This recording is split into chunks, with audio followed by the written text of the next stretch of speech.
pour parler de mes produits favoris de tous les temps. Ça fait longtemps que j'ai cette idée de vidéo derrière la tête. En fait, je vais vous présenter soit les produits que je rachète indéfiniment depuis des années et qui me conviennent tout à fait, pour lesquels je n'ai jamais trouvé meilleur remplaçant, soit des produits que j'adore, qui ne m'empêcheront pas de racheter le même genre de produit dans une autre marque, typiquement les rouges à lèvres, hein. J'ai pas pu vous en sortir un seul, mais il y en a quelques-uns dont je suis complètement dingue et qui ne me quittent pas et que j'ai toujours envie d'avoir dans mon vanity. Donc voilà, c'est un peu la vidéo sur, ouais, j'arrive pas trop à l'intituler, on va dire mes produits favoris de tous les temps. Je vais vous dire à chaque fois pourquoi je les ai sélectionnés. Ceci étant dit, ça ne m'empêchera pas, voilà, de racheter des produits dans la même catégorie, hein, parce que moi je suis fan de produits de beauté, j'ai toujours envie de tester plein de trucs. Donc, soyez pas étonnés si dans un mois ou deux je vous présente un produit de la même catégorie et puis que vous êtes en train de vous dire mais c'est bizarre, elle nous a dit que sa crème préférée c'était celle-ci, pourquoi elle en rachète une autre? Et j'aime tellement tester des trucs différents que forcément j'en rachèterai d'autres. Voilà, la partie est finie. On commence tout de suite avec le bronzer. Mon bronzer favori de tous les temps, c'est celui de chez Too Faced dans la teinte Milk Chocolate. Milk Chocolate, donc chocolat au lait, qui est donc un bronzer très clair, enfin clair, qui est très adapté aux peaux pâles comme la mienne. Comme vous voyez, le mien est bien creusé, je l'ai depuis je crois 3 ans. C'est un bronzer qui est magnifique, qui n'est pas trop foncé, donc pour convenir aux carnations claires comme la mienne.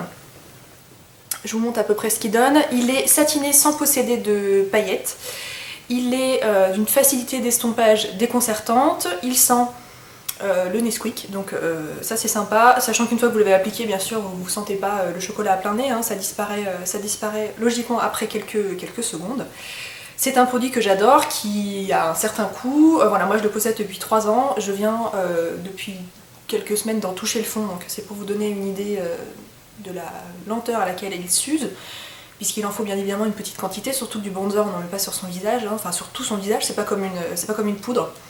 Donc voilà, c'est un produit génial. Je trouve que c'est assez difficile, même encore aujourd'hui, malgré les gammes qui s'étendent, etc. C'est encore assez difficile de trouver un bronzer vraiment adapté aux peaux claires, et celui-ci remplit complètement ce cahier des charges. Il existe également en version chocolate, donc un tout petit peu plus foncé. Je le possède dans la palette Bonjour Soleil de la marque Too Faced, qui est plus adaptée au teint médium, on va dire. Et voilà, celui-ci est exceptionnel. J'ai pas du tout, enfin ça m'empêchera pas d'en racheter d'autres de bronzer, d'ailleurs ça m'empêche toujours pas d'en racheter actuellement, mais c'est vraiment celui vers lequel je me tourne tout le temps et il est génial. Donc voilà pour le bronzer. Blush, je vous ai rien amené de particulier puisque sélectionner un blush parmi tous ceux que je possède c'était juste pas possible. Fond de teint, attention, suspense, qu'est-ce que j'ai bien pu vous présenter? Le Double Wear Light d'Estée Lauder, qui est un fond de teint. Alors il marque voile de teint tenue extrême. Je suis assez d'accord avec la description. Voile de teint dans le sens où c'est pas du tout un fond de teint couvrant. Il est extrêmement unifiant, il annule les rougeurs, il annule le teint terne. Il ne couvre pas bien sûr toutes les imperfections, il va couvrir de légères cicatrices, de tout petits boutons, mais alors vraiment les gros boutons et les cicatrices très visibles, il n'arrivera pas à les couvrir. C'est un fond de teint que j'adore, j'en suis à mon 3e tube je crois bien. Il a ce rendu zéro matière qui est super appréciable, et encore plus appréciable pendant une période estivale comme celle qu'on traverse, puisque vous n'avez pas du tout l'impression de porter quelque chose sur le visage. C'est pas écrit sans transfert, mais c'est quasiment sans transfert. Vous passez votre main ou un linge un peu blanc sur votre visage et il n'y a absolument pas de matière qui se dépose sur le linge.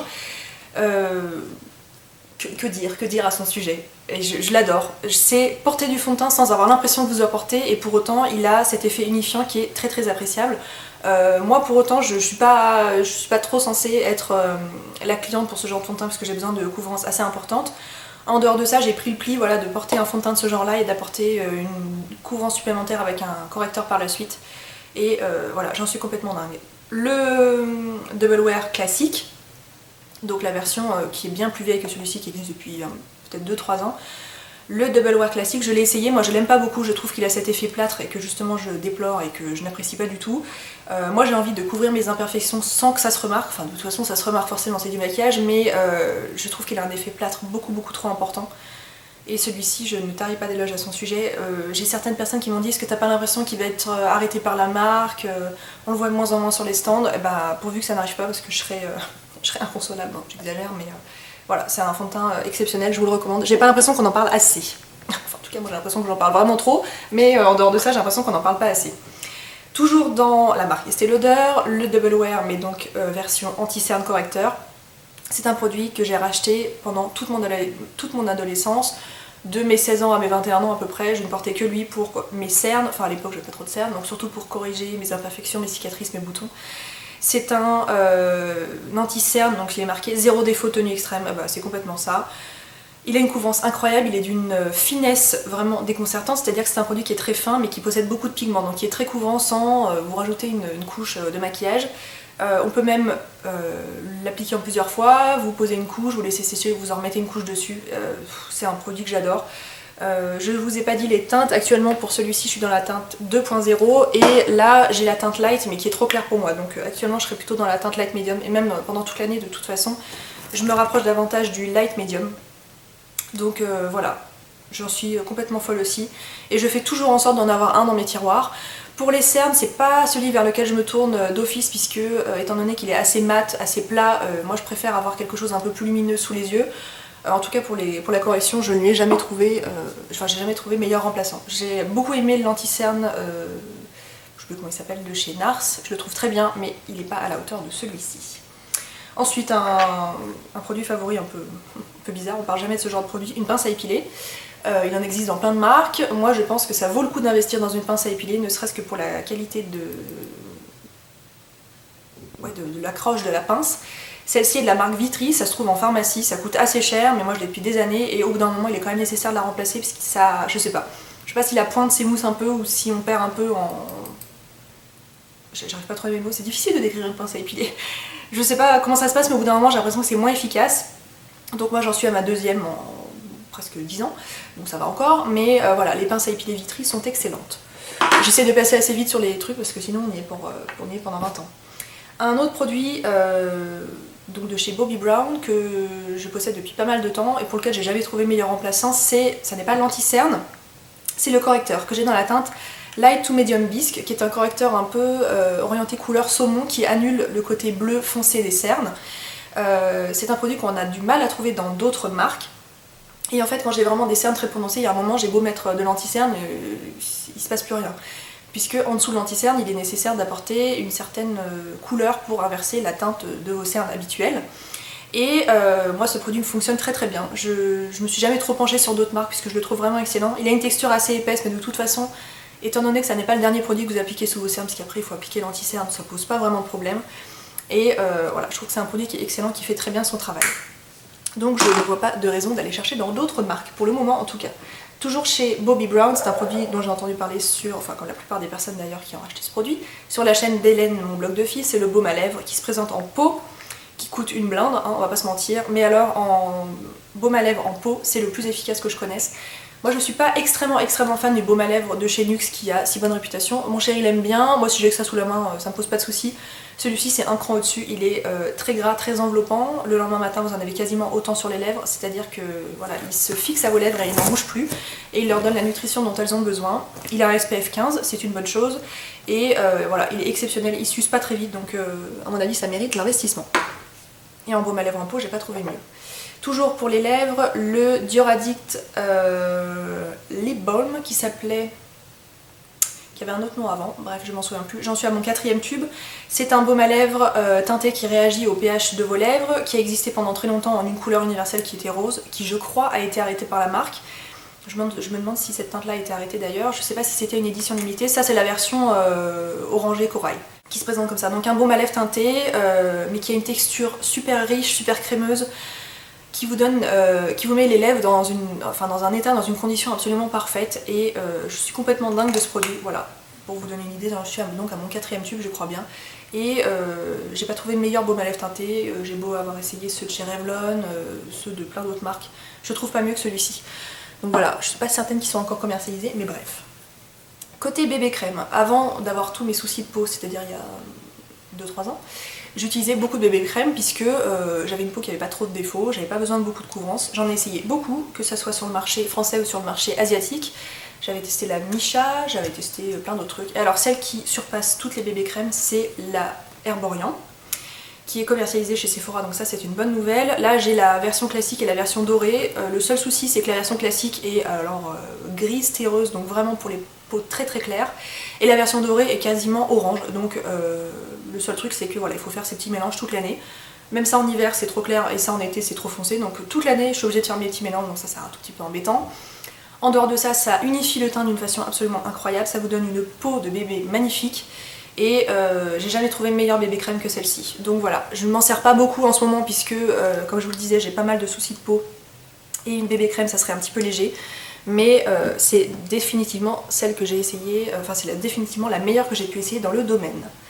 Base paupière, tout le monde ne jure que par la base paupière Urban Decay. Moi je suis fan de celle de chez NARS. Je trouve que celle de chez Urban Decay est trop costaud. C'est un peu bizarre de dire ça pour une base paupière. Mais limite, vous n'arrivez pas à estomper vos fards dessus tellement les fards s'accrochent sur elle. Donc je la trouve un tout petit peu trop forte. Celle-ci est parfaite, elle est invisible, elle a zéro effet de matière. Elle laisse les fards s'estomper dessus et elle a une tenue irréprochable. J'ai jamais un fard qui a filé dans le creux de l'œil à la fin de la journée avec cette base. Elle coûte très cher, elle se finit... Moi je mets pas du fard à paupières tous les jours, donc je peux pas être trop utile de ce côté là pour vous dire la durée de vie. Je sais pas si elle se finit peut-être quand même assez vite. Moi j'en suis quasiment à la fin, mais ça fait plus d'1 an que je la possède et elle est géniale. Et elle vaut toute la réputation qu'on en fait.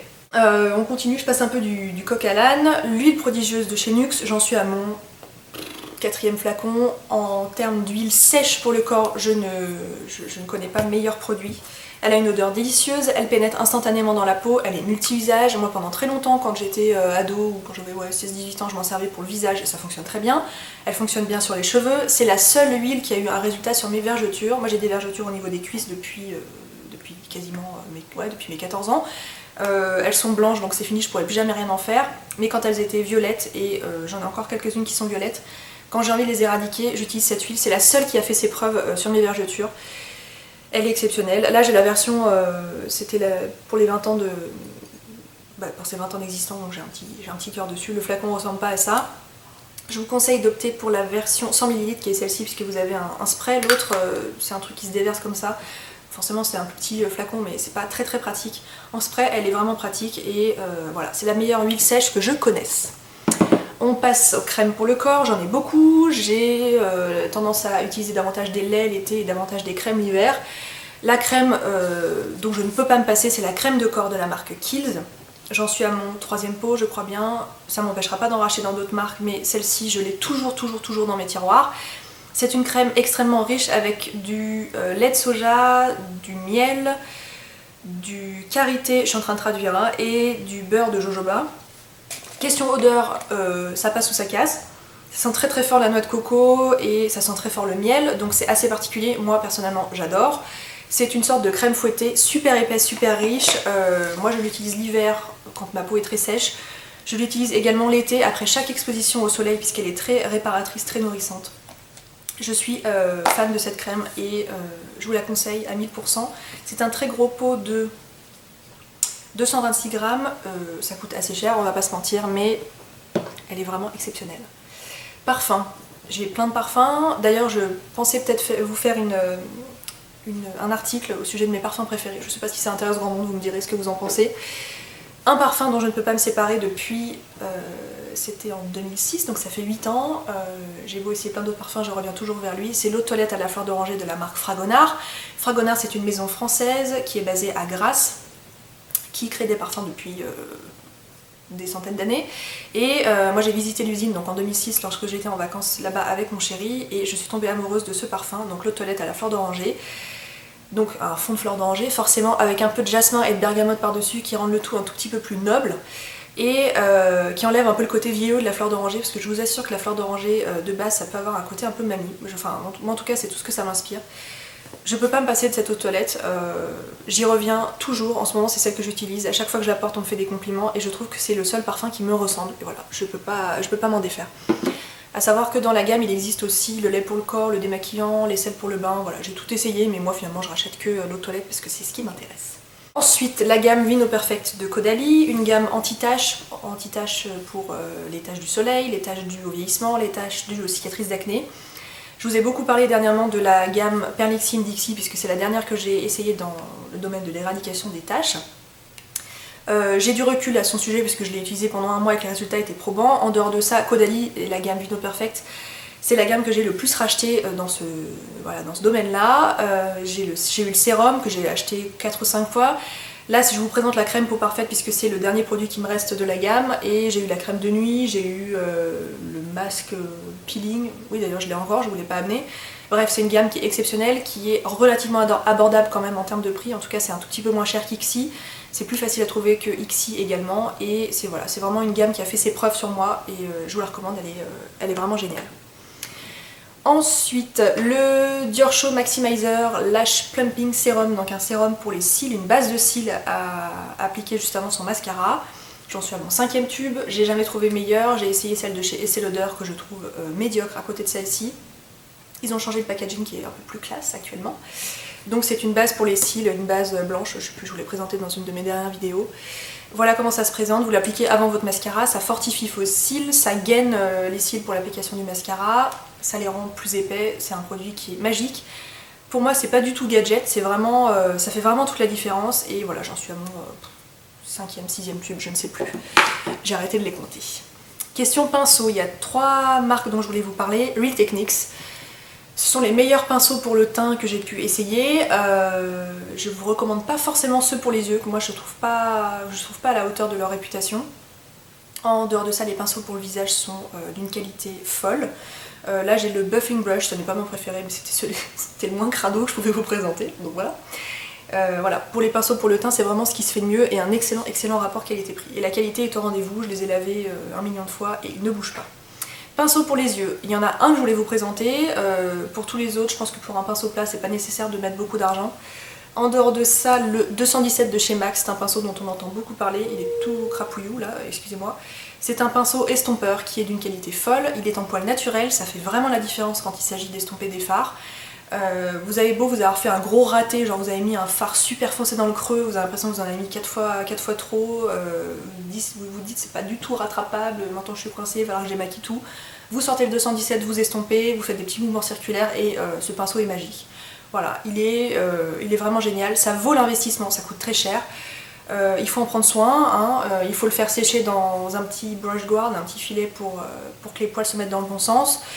À mon avis il n'a pas une durée de vie éternelle puisque voilà ce sont des poils naturels et au bout d'un moment à mon avis il s'écrase un petit peu, il ne doit pas garder la même forme.